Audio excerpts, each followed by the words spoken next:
हमारी आज की कहानी आज के वक्त से आगे की कहानी है, जहाँ में न्यू ऑर्लियन शहर में एक मिस्टीरियस डिस्ट्रीब्यूटर को दिखाया जाता है जो एक ग्रुप के पास आता है जो गलत कामों की डील करते हैं, और वो उस ग्रुप को एक गोली दिखाता है और बताता है कि इस गोली को खाने के बाद 5 मिनट के लिए सबके अंदर सुपर पावर्स आ जाएगी, लेकिन सबकी पावर्स अलग अलग होगी।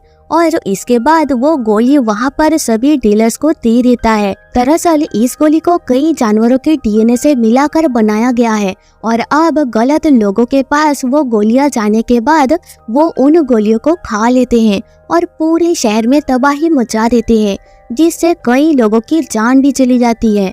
अब 6 साल बीत जाते हैं और 6 साल के बाद हमें एक रॉबिन नाम की लड़की को दिखाया जाता है जिसके पास वही 3 पावरफुल टैबलेट्स हैं। दरअसल वो इन गोलियों को बेचना चाहता है क्योंकि उसकी मॉम बीमार है और उसे अपनी मॉम के इलाज के लिए पैसे की जरूरत है। उसके पिता अब इस दुनिया में नहीं है, लेकिन यहाँ पर 3 लड़के बड़ी चालाकी से उससे उसका बैग छीन लेते हैं। पर इससे पहले कि वो यहाँ से भागते हैं, यहाँ पर फ्रैंक आ जाता है जो कि एक डिटेक्टिव है। वो उन लड़कों से कहता है कि अगर तुमने इन टैबलेट्स को खाया तो 5 मिनट के लिए तुम्हारे अंदर पावर तो आ जाएगी, लेकिन इन टैबलेट्स की एक सच्चाई और भी है, इन्हें हर कोई डाइजेस्ट नहीं कर सकता, इससे तुम्हारी मौत भी हो सकती है। वो लड़के इस बात से डर जाते हैं और फ्रैंक उनसे उनकी टैबलेट लेकर उन्हें अरेस्ट कर लेता है। दरअसल वो रॉबिन को पहले से जानता है, उसे पता है कि उसकी मॉम की तबीयत खराब है, इसलिए वो उसे टैबलेट्स वापस नहीं करता, बल्कि टैबलेट्स के बदले वो उसे अपनी बाइक दे देता है, जिसे पाकर रॉबिन बहुत खुश हो जाती है। वहीं दूसरी तरफ हमें यूएस आर्मी के मेजर को दिखाया जाता है, जिसे एक लड़के के बारे में पता चलता है जिसने सबसे पहले इस पावरफुल कैप्सूल को खाया था, और वो लड़का और कोई नहीं बल्कि रॉबिन के कजन होता है। अब मेजर उसके घर जाता है। उसका घर बहुत अजीब होता है, जगह जगह पर जलने के निशान होती है, दीवारों पर गड्ढे होते हैं। मेजर उसे कमरे से बाहर निकलने के लिए कहता है, लेकिन रॉबिन का भाई उस कैप्सूल को खा लेता है, जिसके बाद उसके पूरे शरीर में आग लग जाती है और वो मेजर को मारने के लिए उसका पीछा करता है। मेजर अपनी जान बचाने के लिए भागता है। उसे भागते भागते 5 मिनट होने वाली होती है, यानी अब रॉबिन के भाई की पावर्स खत्म होने वाली है, लेकिन वो एक साथ 3 कैप्सूल खा लेता है जो कि बहुत ज्यादा पावरफुल है। वो किसी भी कीमत पर मेजर को मारना चाहता है।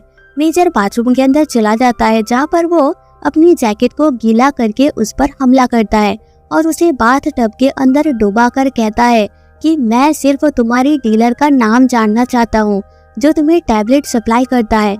लेकिन इससे पहले कि वो उसे नाम बताता, ज्यादा गोलियां खाने की वजह से वो ब्लास्ट हो जाता है। हालांकि इस ब्लास्ट में मेजर तो बच जाता है, लेकिन रॉबिन की कजन की मौत हो जाती है। लेकिन मेजर ने उसका मोबाइल अपने पास रख लिया होता है, और जब वो उसके मोबाइल को चेक करता है तो उसे पता चलता है कि उसका कांटेक्ट बहुत सारे लोगों के साथ था जिनसे वो इन टैबलेट्स की डील किया करता था, और अब इनमें से वो एक नंबर पर मैसेज करता है कि मैं तुम्हें मिलना चाहता हूँ, और ये नंबर होता है रॉबिन का। वही हमें फ्रैंक को दिखाया जाता है जो कि एक बैंक के बाहर जाता है, जहाँ उसे पता चलता है कि बैंक के अंदर एक ऐसा आदमी आ चुका है जो कि पूरी तरह से इनविजिबल है और वो बैंक में चोरी कर रहा है। हालांकि यहाँ पर बहुत सारे पुलिस वाले होते हैं, लेकिन किसी को भी बैंक के अंदर जाने की इजाजत नहीं होती, इसलिए फ्रैंक एक गोली खा लेता है और अपनी वॉच में 5 मिनट का टाइमर लगाकर अंदर चला जाता है, जहां बैंक के अंदर उस आदमी को दिखाया जाता है जिसके अंदर ऐसी पावर है जो किसी भी रंग के सामने जाकर उसी रंग का हो जाता है, इसलिए वो किसी को नहीं दिख रहा होता।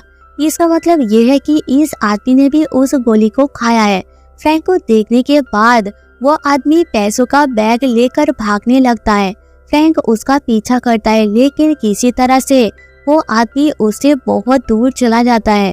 उसके पास एक गन भी होती है, लेकिन जब वो देखता है कि फ्रैंक लगातार उसका पीछा कर रहा है तो वो फ्रैंक को गोली मार देता है। लेकिन फ्रैंक ने भी पावरफुल टैबलेट को खाया था, जिससे उसकी स्किन इतनी ज्यादा हार्ड हो गई होती है कि गोली भी उसका कुछ नहीं बिगाड़ सकता, इसलिए वो अब भी जिंदा होता है। ये बात उस दूसरे आदमी को पता नहीं होता जो कि इनविजिबल है, और इस मौके का फायदा उठाकर फ्रैंक उसके ऊपर हमला करके उसे बुरी तरह से गिरा देता है। फ्रैंक ने हालांकि उसे पकड़ लिया है और उसका सीनियर यहाँ पर आता है और फ्रैंक से कहता है कि मुझे अपना बैच और अपनी गन दो। फ्रैंक कहता है कि क्या तुम मुझे जॉब से निकाल रहे हो? तो वो कहता है कि तुमने रूल्स को तोड़ा है। दरअसल फ्रैंक ने भी उस टैबलेट को खाया था जो कि रूल्स के खिलाफ थी। फ्रैंक कहता है कि बिना उस पावर के हम उनका मुकाबला नहीं कर सकते। अगर हमें उन्हें पकड़ना है तो हमें उस टैबलेट की जरूरत होगी। मैं उन्हें शहर से खत्म करना चाहता हूँ, आपको इसमें मेरा साथ देना चाहिए। जिस पर सीनियर ऑफिसर कहता है कि अगर तुम सच में इस चीज को खत्म करना चाहते हो तो तुम्हें मेजर को पकड़ना चाहिए। वही इन टैबलेट्स का सबसे बड़ा सप्लायर है। वही रॉबिन को दिखाया जाता है जो अपनी कजिन से मिलने जाती है, लेकिन ये मैसेज उसे मेजर ने किया था। वो यहाँ पर मेजर को पाती है। मेजर उसे पकड़कर अपनी गाड़ी में ले जाता है और उसे कहता है कि मुझे बताओ कि तुम्हारा सप्लायर कौन है। रॉबिन उसे कुछ भी बताने से मना कर देती है, जिसके बाद मेजर उसे बताता है कि तुम जैसी मेरी भी एक बेटी है जिसे कुछ डीलर्स उठाकर ले गए हैं। मैं उसे किसी भी कीमत पर बचाना चाहता हूँ, इसके लिए मुझे तुम्हारी मदद की जरूरत है। मेजर की बातें सुनकर रॉबिन उसे उसके डीलर के पास ले जाती है जिसे वो टैबलेट्स खरीदती है, लेकिन उसे शक हो जाता है, इसलिए वो ट्रक लेकर यहाँ से भागने लगता है। पर मेजर उन पर हमला करके उन्हें खत्म कर देता है और मेजर को पता चलता है कि ये असली डीलर नहीं है बल्कि ये डीलर्स के लिए काम करता है और अब मेजर भी जख्मी हो चुका है। इसलिए वो रॉबिन से कहता है कि मुझे तुम्हारी मदद की जरूरत है। रॉबिन उसकी मदद करने के लिए तैयार हो जाती है और अब इन्हें मैप से पता चलता है कि कहाँ पर अगली ड्रग डील होने वाली है। वहीं पर हमें एक ड्रग डीलर को दिखाया जाता है जो सबको एक नया कैप्सूल दिखाता है और बताता है कि ये बर्फीली जगह पर रहने वाली जानवरों की डीएनए से बनाई गई है।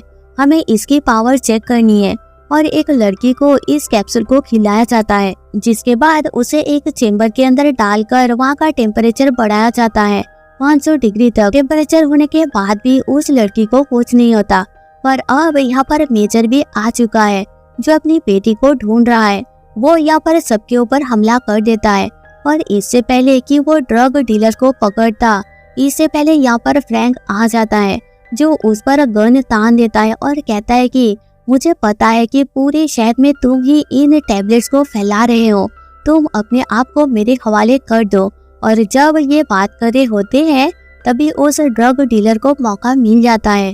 वो अपनी टैबलेट को खा लेता है, जिसके बाद वो एक बहुत ही खौफनाक शैतान में बदल जाता है। फ्रैंक यहाँ पर अपने आप को बचाने के लिए बहुत सारे गैस सिलेंडर्स को ऑन कर देता है और जैसे ही ये तीनों यहाँ से निकलते हैं मेजर गोली चलाकर उस जगह को ब्लास्ट कर देता है, जिससे उसकी मौत हो जाती है। हालांकि ये तीनों बच चुके हैं, लेकिन अब फ्रैंक ने मेजर को अरेस्ट कर लिया होता है। यहाँ पर पुलिस भी आती है जिसमें कुछ हाई सिक्योरिटी के लोग भी होते हैं। जब भी किसी ऐसे इंसान की मौत होती है जिसने टैबलेट खाई होती है तो वही लोग आते हैं और उसकी बॉडी को अपने साथ ले जाते हैं। फ्रैंक को शक हो जाता है कि ये लोग उन लोगों के साथ मिले हुए हैं जो पूरे शहर में टैबलेट्स को सप्लाई कर रहे हैं। अब फ्रैंक ने मेजर को गिरफ्तार कर लिया है, इसलिए वो अपने सीनियर को इस बारे में बता देता है और मेजर फ्रैंक को बताता है कि वो लोग जो इस ड्रग को बनाते हैं जल्दी एक ऐसी ड्रग बनाने वाले हैं जिसे खाने के बाद इंसान के अंदर हमेशा के लिए पावर्स आ जाएगी। उसे अपनी पावर्स को एक्टिवेट करने के लिए कभी भी इन टैबलेट्स की जरूरत नहीं होगी और इसके लिए वो मेरी बेटी का इस्तेमाल करना चाहते हैं क्योंकि उसके डीएनए में कुछ खास है, इसलिए उन लोगों ने मेरी बेटी को किडनैप कर लिया है। फ्रैंक को भी उसकी बातों पर यकीन हो जाता है और वो तीनों के तीनों पानी के एक शिप तक पहुंचते हैं जिसका नाम जेनेसिस है।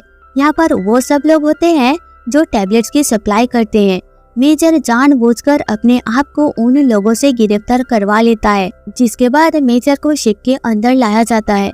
यहाँ पर फ्रैंक और रॉबिन भी चुपके से शिप के अंदर आ जाते हैं और इस शिप के उस कमरे में चले जाते हैं जहाँ पर एक कैमरा होती है।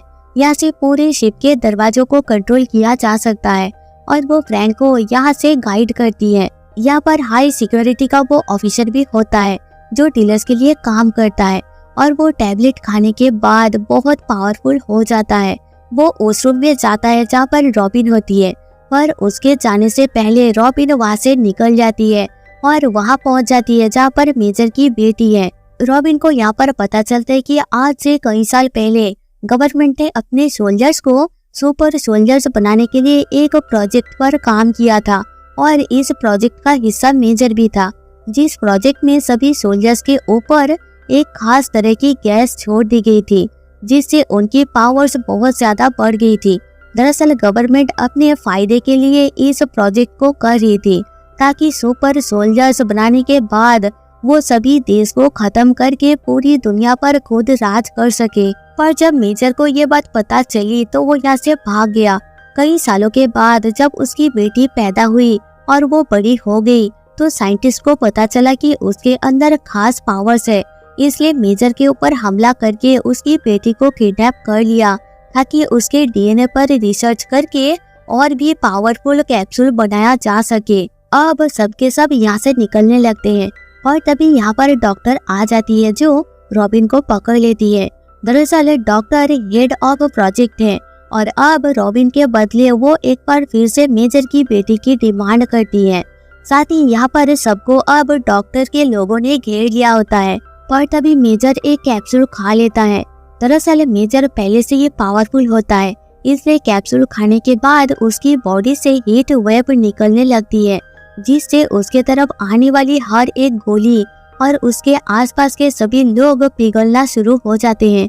डॉक्टर के साथ उसके सभी लोग मारे जाते हैं, लेकिन इसमें मेजर की भी मौत हो जाती है। पर तभी उसकी बेटी उसके पास आती है। उसके पास खास पावर्स है और उन पावर्स की इस्तेमाल करके वो अपने पिता को जिंदा कर देती है और अब ये चारों के चारों यहाँ से निकल जाते हैं। फ्रैंक को पता है कि इन सबके पीछे गवर्नमेंट है, इसलिए मीडिया के सामने वो गवर्नमेंट को एक्सपोज करना चाहता है, जबकि मेजर अपनी बेटी के साथ यहाँ से निकल जाता है।